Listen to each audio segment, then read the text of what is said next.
While we honor and pay respect on this Memorial Day to those who died defending our rights, there were those who served trying to save them in the hospitals.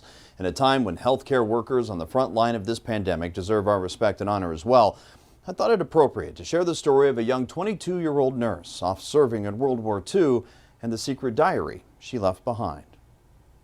Really cool discovering all of these different parts of her life, because she was just grandma to me, and then now she's, saving lives. It's a small but very special book for Johnny Windhorst. Have you seen the diary? Never seen it, didn't know anything about it at all. He was the only one who knew it existed, giving a glimpse into the service of his grandmother, Arlene, during World War II, where the story starts September 1st, 1942. Tuesday, Fort Knox, 1:15 p.m.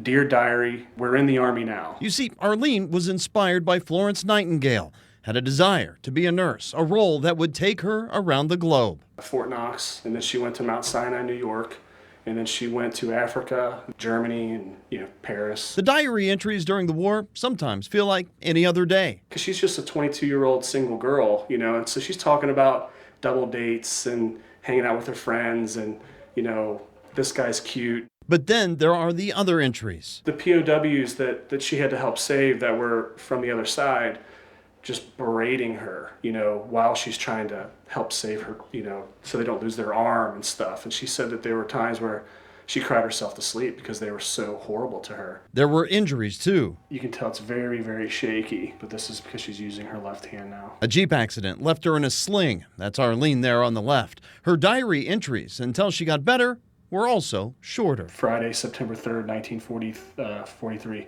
Italy invaded. That's all she wrote. No diary, of course, would be complete without a little love sprinkled in, and a guy named Bob. They were literally on the beach in the Mediterranean, at the north, like in Tunisia. Mm-hmm.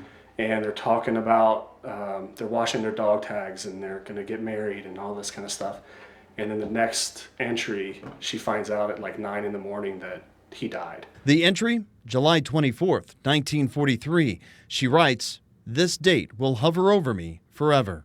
It took Johnny years from his grandmother's death in 2007 to transcribe the diary word for word, although sometimes he admits that proved to be a challenge. My grandma was famous for having really bad cursive handwriting. He pushed through, though, to honor her service and share the secret diary with his family. Turn it into a book and then just surprise everybody with their own copy.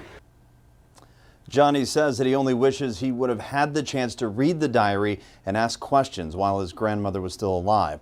A side note here, while Lieutenant Arlene Reuter came home from the war, so many men and women didn't from that war and many other wars. So please, just take a moment today, tonight, say a prayer, raise a glass to those heroes who fought and died for the freedoms that we enjoy every day in this great country.